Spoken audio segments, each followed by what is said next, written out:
Tyra Jutai. How you doing? Good. How are you? I'm good. Thanks for accepting my invitation. Absolutely. It's really great to have you here. A talented artist, in my opinion. Thank you. I'm not no musician guru or know a lot about musician, but I know what how melody sounds, what a good melody sounds, and you definitely got it. Thank you. So just quickly, before we get going, just a little bit about your background, where you're from. Seems like you know my ends a little bit in Niagara. So yeah, take us through that. Sure. So I was born in Toronto, but I grew up kind of all over Ontario. My family moved around a lot, and I spent some time also studying in Ottawa and then Amsterdam. And then I moved to Montreal for a little bit and then moved back to Toronto about 5 years ago. Okay. Yeah. But you know Niagara a little bit as well? I know Niagara a fair bit. Yeah. My family on my dad's side is from here. Okay. Yeah.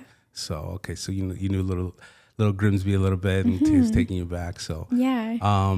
Hey, listen, you made my job a lot easier. Usually when I invite guests on, I try to do my best to research them and things like that. But when I asked for your bio, it was so well written. And I was like, you know what? We're just going to go through that. Yeah, we got a story. You got a story. He's got a story. And I want to do that. So I'm just going to take my phone real quickly. So you say in the first part, quote, I was given two great gifts in life, a muse, a divine voice that sends me messages to share to the world, and strength to work diligently, patiently at my craft for my whole life to be able to share it. The divine voice. Tell me more about that. I'm a very spiritual person. I'm not like religious in an like institutionalized sense, but I'm very spiritual, and I definitely listen to signs, listen to that like higher voice, whatever you want to call it. I think a lot of us have that, the world over.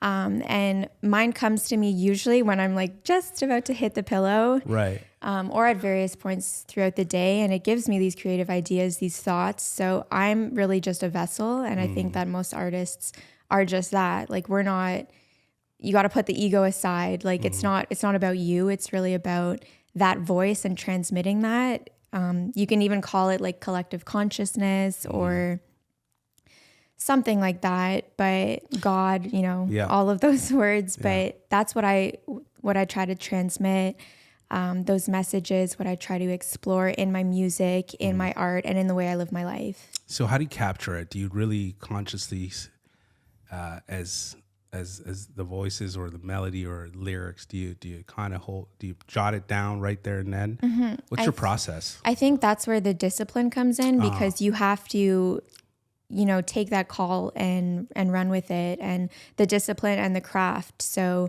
that's where, you wake up, you write it down. For me, it's like usually my notes app on my phone. And then throughout the day too, I have like that dedicated time where I'm writing, where I'm rehearsing, where I'm translating those ideas or those thoughts or those melodies, whatever they are, visions even sometimes, into reality. And how do you articulate visions?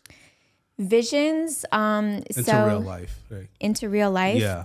That is more like in the video production element, or what I like to call like creating worlds around my music. So I'm a very visual artist. I have been my whole life. Along with music, I like to create a world for it to live in. And so I have visions kind of the way a garment moves, or the way a set piece looks, or a small item that I'd be holding that symbolizes something that goes with the song or goes with telling that story. Yeah. And creating that is very literal. It's getting the materials together and carving that out. So do you have a lot of control over that? So some of the music videos I've seen, you have control over for completely. That production. It's good stuff, man. And so what kind of tools do you use? Do you pen and paper? How do you capture that? Do you write it out?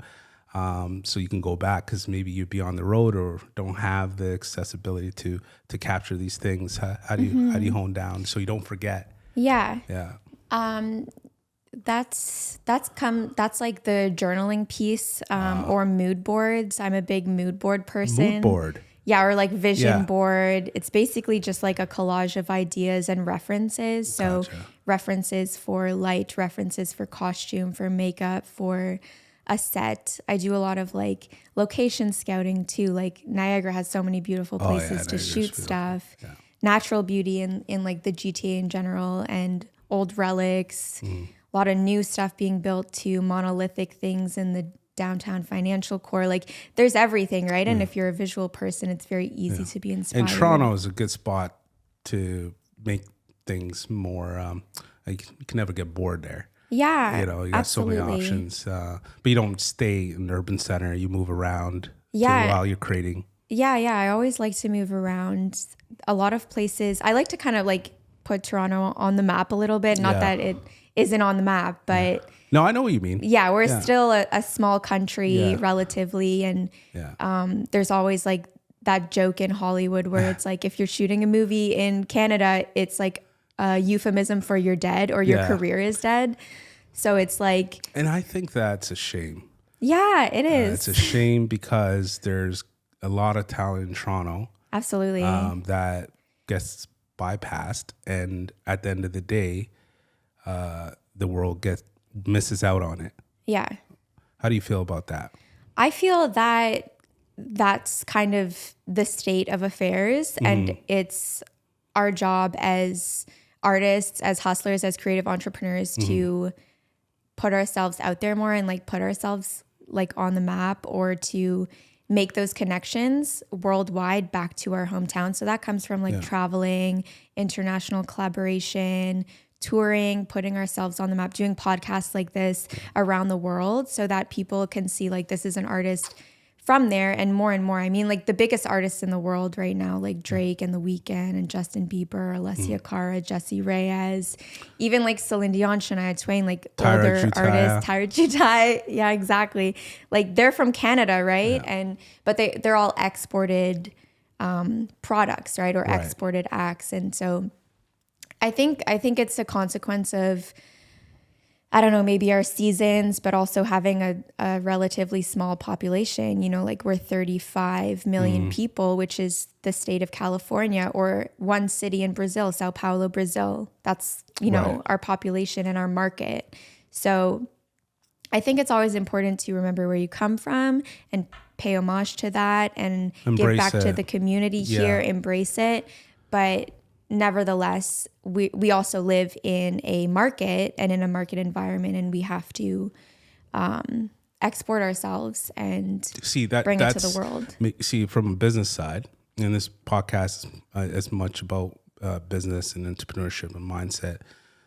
Your industry, it's got a business part of it, right? Obviously. What you just said was all work. You got to work to see results. How do you see that with other artists right now that maybe need that, maybe lack that? How do you get them to go work? Because, like, for example, when I reached out to you, I think it was probably like 2 days. You reached back at me and was interested in things like taking chances. How important is that to an artist's success? To actually act? Yeah. I think it's critical. You have to act on opportunities. You have to follow up with people. You have to treat it like a business and take it seriously. Like, it's not all fun and games. A lot of people like to romanticize the idea of being an artist, of being like a struggling artist, you know, just barely making ends meet. And they actually like want that. They glamorize it, right? And I don't think it's about that. I think it's, okay, how can we make this sustainable and long term? I want a career with longevity. I want to be making records when I'm 70, 80 years old, all the way to the grave. Let's go. That's exactly. That's the mindset that you have to have. If you're in it just to be like kind of a clout artist, if you just kind of want the look of it, but you're not in it for the hustle, like you're not really going to get that far. The biggest thing I can say to young artists who are really trying to make a go out of it is to take your business seriously, to learn how to do your taxes. Let's go. And budgets, spreadsheets, like all of that. Like, that's paramount. It's critical. And answer emails. Get a legit email that isn't like cutie pie XO, whatever, you know, like from back in the day. Like, it has to be a legit business that you're trying to operate. And and it extends into everything you do. It's interesting you say that because, I came across your music over on Instagram, but you immediately redirected me to your email. I was like, okay, all right. So we're doing this correctly, which is awesome. Yeah. So the discipline part, you're saying work diligently. Talk about patience. Patience is, oh my God, so huge. And it's something that I've struggled with so much. And I think a lot of us have also struggled with it through the pandemic, being patient with ourselves, being patient with the world, understanding that this isn't a race. The best way to get there is slowly and at your own pace and doing things properly. If you're going to take shortcuts, you're going to regret it. And what kind of shortcuts would you say? Would it be shortcuts as in doing gigs that maybe doesn't, help your brand, or just what kind of give me examples? I think anything, that could be an example. I think anything where you there's a mirage of like fast results. So like buying streams, for instance, a lot of artists buying are like, streams. Yeah, tempted to do that. Okay. Bots, like stuff like that. Like that's like a big no-no because those aren't connected to real fans and real engagement. And even if like your only fans right now are, 2 people from your hometown, that's still like more currency wise than buying like a bunch from Malaysia or whatever, where it's just bots, or Russia. And then that's just that's not even just relevant in the music industry. It's actually all businesses, especially when it comes to social media. Yeah. So you're a big like organic type of approach. That's awesome. I think that's a great approach, and you feel more true to yourself when you do that anyways, even though it takes a little longer, you know, and that's okay. So let's just, wanted to touch on the second piece. You said, I felt the inability to relate with those around me growing up, and I found a solace in old records I collected. I felt connection, and that's how I started to find my own words and abilities to write my own songs. So you write your own songs. With these songs, I was able to seize dive bars and small venues as a 16-year-old girl, sometimes making grown men cry. Sounds powerful. I don't think I even know my own power sometimes. Like I'm slowly learning how to harness it more and more, because it was all born out of like a struggle, like that kind of details, or that, being a misfit and not fitting in. And I think a lot of entrepreneurs and a lot of creatives feel like that. A lot of artists feel like that, like misfits. Like, okay, I kind of understand what's going on here, but it's not me. Right. And you feel like you're maybe more advanced or evolved in some sense, or you're meant for greater things. Right. And that can be challenging to work with. And so, literally, like it says, I found voices and I found direction in records. Like I uncovered my parents' record player in the basement and started going through some of their collection and making my own collection. And this is like I was, 11 or 12. And what genre and what era would that? Anything and everything I could get my hands on. When I started out, like a bunch of stuff from their collection was a lot of folk, classical, classic rock, blues. And then I started getting more into jazz and became really like a jazz head. I definitely had like that phase. And I still obviously listen to all of those genres. I think like you can never limit yourself, right? Especially in the modern kind of realm of things. We live in a pretty genre-less world when it comes to music. Like we still try to put in those categories for the listeners, for the audience, and mostly for the press, I guess. Right. So that what's going on, what's trendy. Yeah. And so that people can understand, okay, this is more of an R&B record, or this is more of a house record. There still are those like specifications. But yeah, growing up, like I never really limited myself. I had a lot of like show tune records and like those like Broadway records. And I would always love to go to the record store and go through like the dollar bins and find something like random. Yeah, something unique. Yeah, and just throw that Were on. you collecting music at that point as well? Yeah. Yeah. A lot from like garage sales. I would spend hours in record stores. Wow. I was like 16 years old, around that Even age. younger. Yeah. Like wow. I started at like 11, 12 collecting records, and then all through high school. And those really became like the voices that guided me, like the voices that raised me. And so my influences are broad and diffuse. Like they're very eclectic, and they come from all genres, from like guitar legends to like diva singers to show tunes to acid jazz. Like, you know, it's really all over. And that's why your sound is so unique. Combined, in my opinion, combined with your voice as well. And do you get a lot of comparisons to any artist? Yeah, which absolutely. is an endearment, you know? Yeah, I get Amy Winehouse, which like you said over the phone. And I think in our like initial DM too, a lot of people link me to her.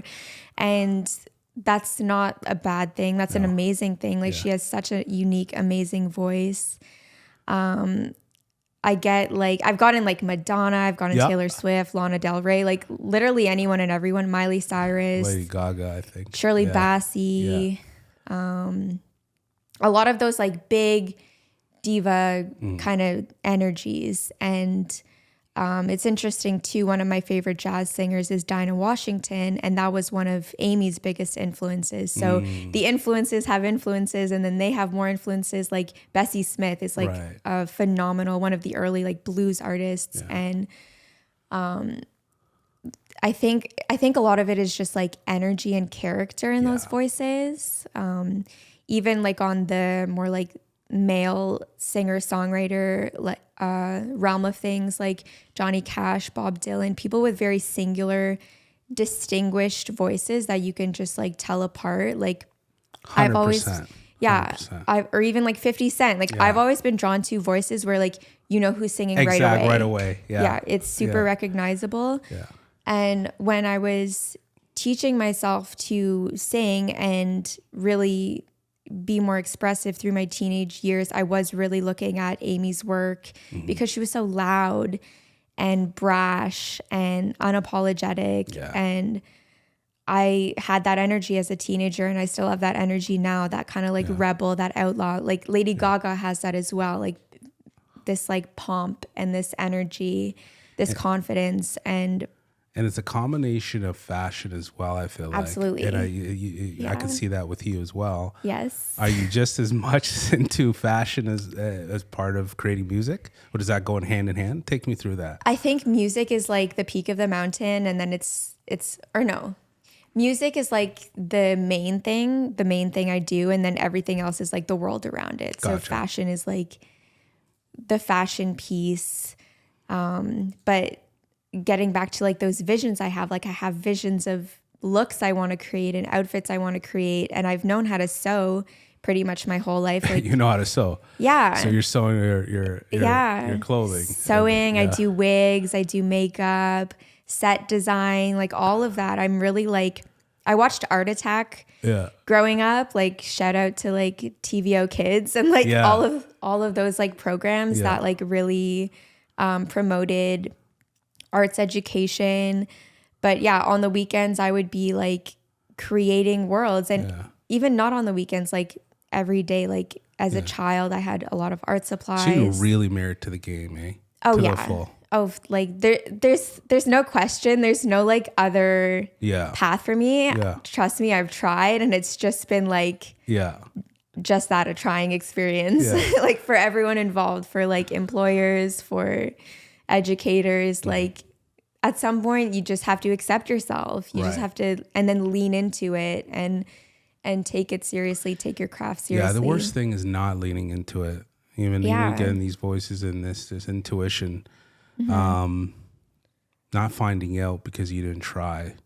That's the worst feeling. I know, and it's really sad, and you see that in, I don't know, like some relatives you have that that may have tried to like dissuade you from following your path because they're trying to look out for you. They have the best intentions for you, but what they know is a different world. Maybe they grew up in like the industrial era where like, you know, people clocked in and clocked out, and that's just the path that they know. But you can kind of see like, I don't know, maybe you had that like one creative aunt who like never pursued her passion, or uncle or grandfather or whoever. Like you see like the untapped potential. Right. And we see it everywhere. And I think like when we don't lean into that, we don't get to also reap the rewards of that. And I don't think that the rewards are like, you know, some big pot of gold at the end. I think the reward is in the process. Yeah, the journey. Because I think you shared with me is that your parents were from academia, and you went to university as well. And what did you take in university? So I started off in neuroscience. I did that for 3 years, which was super intense. Lots of sciences, lots of labs. And I loved that. I loved chemistry. I loved like being in the lab. I loved moments of it. And then I studied abroad in Amsterdam. So to do that, I ended up switching my degree because the like partner university had more psych courses and sociology. So then I ended up graduating with a double major in psychology and sociology, which is a bit Freudian because Why? My mom is a PhD in sociology and my dad is a PhD in psychology. So That's awesome. yeah. So I'm always like, I think everything that you encounter in life could be useful.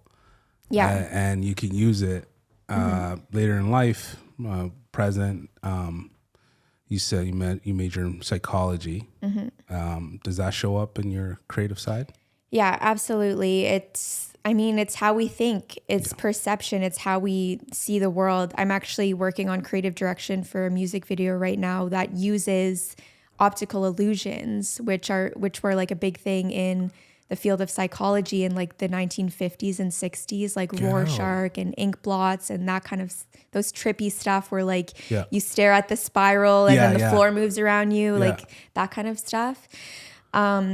So it's funny the way that it does inform my creativity. It's not like I like look back at like papers I wrote or whatever and I'm like, oh, this is like immediately. Well, the theory never leaves, I think. Yeah, the theory never leaves. But more than anything, I think it's the discipline of going to school, going to your classes, the networking as well, like learning how to work in teams. It's like all of the, I don't know how you call it, like not the curriculum itself. Like the curriculum itself is one part, but then the actual like the instrumental pieces, I guess, of going to class and like, and all of that, which I was not good at because I was, you know, partying a lot. I was social in other ways. I was also working like an insane amount. I had 3 jobs on the side of doing my degree and I was like moonlighting in bars and trying to get my music off the ground at the same time. So I was just like doing too much. It eventually like crashed. And part of that though, like I came out realizing like this is not meant for me. Like I graduated and I did that. So there you go, mom and dad. You know, you get that. Degree. Yeah. But I knew all along that I had to pursue music and that I had something special. Yeah. And it's working out. But if you haven't tried, you'll never know. You'll never know, right? And that'll eat away at you slowly. Yeah. Like there's no other way to put it. There's no nice way to put that. That's very true. And you said I pushed through, not without scars, metaphorical and some literal. There's more to going down now, but I want to stop there. What are the scars? And you know, it's metaphorical, but sometimes it could be real. Yeah. Well, I think part of it is my relationship to the industry and my relationship to myself. And the two are kind of iterative. This is definitely a cutthroat industry. It's not for the faint of heart. It's not for people who quit when it gets rough. It's not for people who don't believe in kind of, taking a step back, going back to the drawing board, reconceptualizing the path forward. So I've struggled with definitely being in a male dominated industry. Let's just get that clear from the get-go. It is what it is. Let's go. Yeah. And I've been in these boardrooms where I've had, like white cis males, straight males, in their 50s, 60s sometimes, and I also don't want to take away from like the work that they've done to get to that position. Like obviously it's easier than being a woman or being a minority, but still like they must have worked hard and had their own experiences. But to be told like what my music is about and what I'm trying to give to the world is like, it's really hard, I guess. And the music landscape is always evolving as well. So it's like this like old mentality that they've kind of clung to. That's, I'm sure it's much deeper, and we can get into it another time. But you're speaking your truth. There's the good, the bad, and the ugly. That resonates in so many people's lives, but specifically in music when you're creating something and you're being told to do something that's not you or totally rejected. You got to be a really tough person to stomach that and to continue. What are you doing? Like, how do you do that? I think it's like not without great difficulty, and not without really taking that time to yourself to also like heal your own wounds. Because it's not just like people telling you what to do. It's also like, everything from late night studio sessions when you're a young woman and everyone in the room is male, and there's a lot of like drinking or partying involved. And like, it's really easy to fall down this rabbit hole of distractions in the entertainment industry. Also in the live music scene, like in bars and clubs, it's the same thing. It's always late nights. It's always male dominated. And it's very easy to lose control and to not have your bearings and also to lose sight of like the real goal, like why you're doing what you're doing. Exactly. Like, and I there's totally a lot understand. of wolves in sheep's skin. Yeah. And you almost have to learn how to become one of them, which is killing off your innocence, which is sad, but you have to make it through those experiences. You can't let them define you, because then they're winning. Well, how you conquer that is to resurface it right into your music. Put it into the art, put it into the music. Absolutely. And I know like we're speaking a lot in like veiled terms. Obviously we don't have to go into like graphic, stories that I've gone through, but like people can just imagine, like people have seen the documentaries about Amy Winehouse or even like Gaga's Netflix documentary. Like we know what happens. Like we know what happens to rock stars, to young women in the industry. Like we're in 2023. Like it's not like it's a big surprise or a shocker. If people are still shocked, I'm like, are you dumb? You dumb? Like open Wake up your eyes. Wake up. This like, is the real thing. This is the real thing. So we know that now. So it's like, how can we have a dialogue about it? And how can we help young women, young queer folk, young men as well? They go through it just as much. How can we help them through those experiences where they're not like someone's monkey, where they're not someone's, toy in the industry, where they're not, bound up in legal trouble for years of their life. Tell me about that. What can go wrong from the legal side? So much can go wrong. So in my experience, I've signed a couple distribution deals that like didn't really pan out. Luckily for me, I have a great lawyer. I got to get out of those relatively unscathed. I've had a few management deals also go south, and there's a lot of just like quote unquote dating where like you're having a lot of meetings and dinners with prospective agents or managers, and they're just a waste of time, or they're not the right person for you, or they want to figure out how they can take advantage of you and make money off of your work and your hard work and your creativity. And they themselves don't even like, they're not even registered, for instance, like, you know, or they're not even like an LLC. Yeah. But it can range all the way up to people like JoJo or Ray, who's like a singer who's coming out in the UK right now, like doing big stuff, who have been writing and working for years, and then they get shelved by their label for a decade. Like JoJo got shelved for like a decade. So shelved, for the people that know, is basically they don't put out your stuff, they just keep it, and so it just erodes basically. And how it works is the label is a bank. So the label is advancing you money, and you're supposed to take that money, put it into creating your project and also marketing and leveraging your project, which they help with. But you can never see it as like, okay, I'm getting all this money and now I'm rich and famous. Like it's always an advance. There's always strings attached. Right. And so what the label is doing, like what happens when they shelf artists, is they're banking on which artists are going to perform the best. So all of their money and all their bets goes to like their top performers. And if you're kind of like low in the pecking order, you get shelved. They're not putting money into releasing your project, and that can happen. Like there's a lot of those meetings that are like you're pulling out your hair because they're telling you one thing and then doing another. Like they're telling you like, oh, you just got to be patient. Oh, trust us. Like, so manipulation. A lot of manipulation. A lot of like dangling the carrot. Yeah. A lot of that. And it's the same with what I went through. Like even in a distribution deal, like they're like, oh, just wait, we're going to get you in the room with the right people. We're going to make sure that you get on these playlists and whatever, and that your music gets this type of exposure.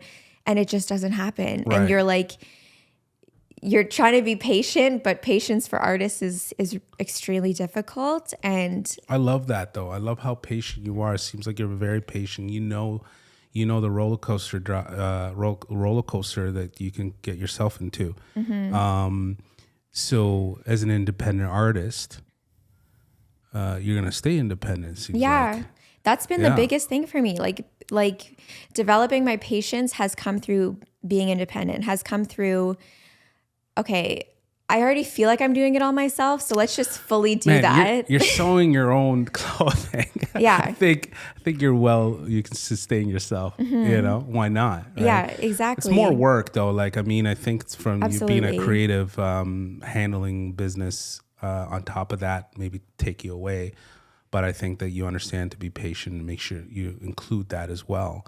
So do you still have though, a team around you? I think you mentioned your lawyer. Yeah. Do you have a manager? Do you have those help along the way? Independent? Yeah, absolutely. I have kind of like my go-to people when I require those services. It's kind of like, okay, I'm the boss. This is my business. Yep. I'm going to hire the services when I need them. So I pay for a lawyer when I need a contract looked after. I don't have a manager, so I'm self-managed. And I like it that way for now. Yeah, I like it too. You got here. I don't know how long it took me to get you on if I had to go through a couple other people. Yeah, sometimes it's just a waste of time. And especially if you have good communication skills and you know how to answer emails, then you know you're pretty much good. Yeah. But I have a lot of experience also producing my own projects, like from start to finish, my albums and also video projects as a producer. So that's a lot of organization. That's a lot of coordinating schedules, putting teams together, budgets, and all of that. So teams in that respect is kind of project based. Right. So it's kind of moving. And then if someone works out really well on one project, it's like, okay, let's collaborate together on future projects. Yeah. Sometimes people though, they like move on, they go in different directions. You know, like I might work with a camera team that then goes on to, you know, move out to Vancouver and they're doing stuff in film out there. So it's like, it's always kind of moving parts, and you just have to accept that. Like, and you just got to find the next relationship. Yeah, exactly. Yeah. And always putting yourself out there and looking for networking opportunities, trying to keep your finger on the pulse too of who's who's doing stuff actively in the fields that you're interested in, whether that's like music or whether it's content creation or podcasts or film and television or fashion. There's always like, there's a lot of like intersection between these worlds. Yeah. And it's important to kind of, you know, stay involved in all of that. I think that's the best way. I say you should keep it like that. Keep it. You don't even need to tell you, but I think that's being the decision maker and control of your art and your production is so important all the way through. And eventually, I mean, there's opportunities that will make sense to look at, but you know, you don't run into people, you know, stealing your time, stealing your creativity, stealing your art. Because I think that's one of the things you mentioned here. There has been an attempt of stealing your art. Can you tell us a little bit about that? Yeah, I think a lot of people, once they're working on a project with you, some people get the idea that their involvement somehow in your project, be it financial or otherwise, like production wise, they feel like they own it fully, even if you're actually the one creating it and putting it all together. Even though you've started the whole thing. Yeah. Just because they collaborated. Yeah. So I think that gets back to the point about being independent. Like, you should always own your masters. You should always own your house and then rent it out to people. That's kind of the way that I look at it, and probably like something I stole from a podcast. You know, I listen to a lot of like mindset stuff and a lot of like positivity and a lot of stuff. You're not stealing, you're borrowing. Everybody can borrow. Yeah, you know? Borrowing ideas. Borrow and pay it forward, which you are right now. Yes, and I think it's a great idea to share. So henceforth sharing it. But yeah, like you own your masters, let's say in this case a song, a single, and then you rent it out to people. So okay, I'll give it to this commercial for this, I'll give it to this film for this. So royalty deals. Renting it out. Yeah. And so I'm sure then there's everything's set on stone. Are you more of a verbal agreement with a lot of your independent collaboration, or is it everything on paper?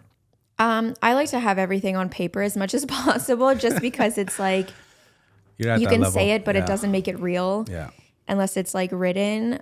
For like productions, a lot of that is just like, you know, our email thread, and there's always like forms though, kind of like release agreements and that kind of stuff. Gotcha. And you know, as a young creative entrepreneur, you have to take advantage of things you can find for free online, you know, like getting a contract there and being like, okay, maybe for something more serious, I'm going to have a lawyer look at it and help me like make sure all of my bases are covered. Smart. You know, but you also want to save money on other things. So you can find like a simple like release form for models or actors online.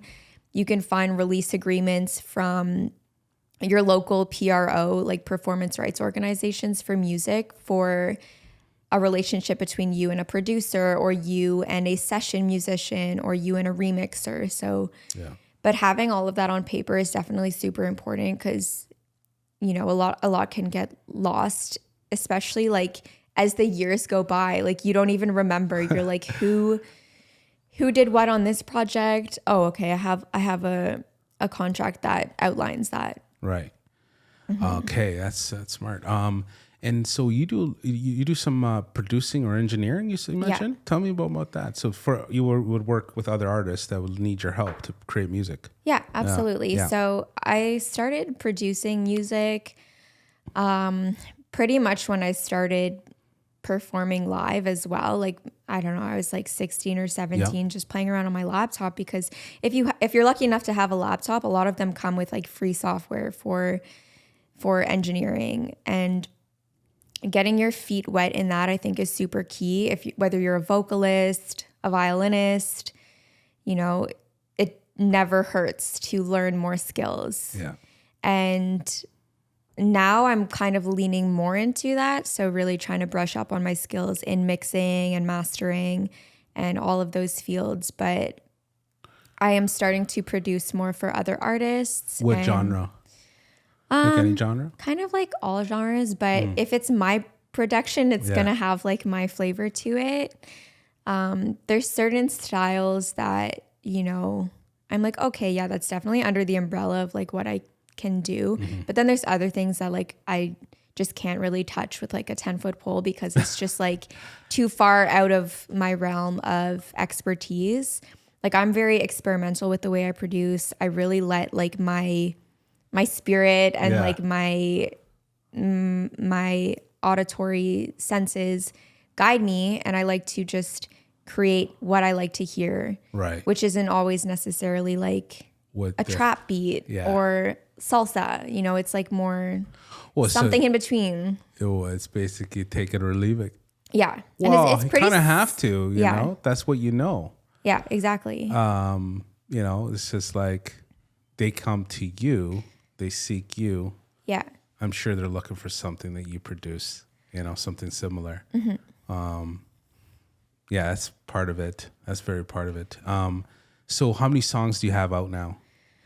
I think about 20 Yeah. released, much more in the catalog, much more on the way. But yeah, about like, I don't know the actual number, but I have 2 EP projects and a handful of singles and remixes. And forgive my ignorance, what does EP stand for? So, and it's not ignorance fully, like it's kind of an archaic term, but EP stands for extended play, which basically like from the world of records or LPs, it would be like an extended play of the length of like one side of a record. So it's like a clip of a whole record that you have kind of built. It's more like just like a short record. Gotcha. So it's like a mini album. Right. Some people say it's like, okay, it's runtime 20 to 25 minutes. Some people are like, it's roughly anywhere from 3 to 7 songs. There's kind of loose categorizations because again, it doesn't really mean anything now that we don't really press vinyl as much as we used to, or that most of it is like digital streaming platforms. But so you'll go right direct to consumer. Yeah. Which is nice. Just like that. Oh yeah. The tools that we have nowadays, like it's a double-edged sword because now like Joe Blow can, you know, upload anything and distribute it. So it's a very saturated market. You have to kind of find ways to cut through the noise, but it's also like amazing. Like we live in a time. Your art will do that first on its own. Yeah. The end user is not dumb. They know, you know, they know when something sounds good, something that's like, you know, someone that they're listening is very talented. Cream rises to the top, right? That's right. But there's the digital part of it. I mean, you got to put a little bit of money or put resources from the digital marketing of it. But once it hits, absolutely, it's going to blow up. So, hey, man, thanks for coming. I really appreciate your time today, and we'll have you back. Thank you. Yeah, my sincere pleasure. Yeah, it's been fun. I've learned a lot. And you know, for young artists, young women artists, what is something you want to share before we go? What kind of encouragement that you want to share, especially female artists? I think listen to your gut and pursue your passion with an inquisitive mind and a fearless heart. An inquisitive mind and a fearless heart. Now, before we go, where can people find you? Your handles, everything. You can find everything at tyrajutai.com or follow me on any platform at Tyra Jutai, TYRAJUTAI. Beautiful. Thanks, Tyra. Thank you.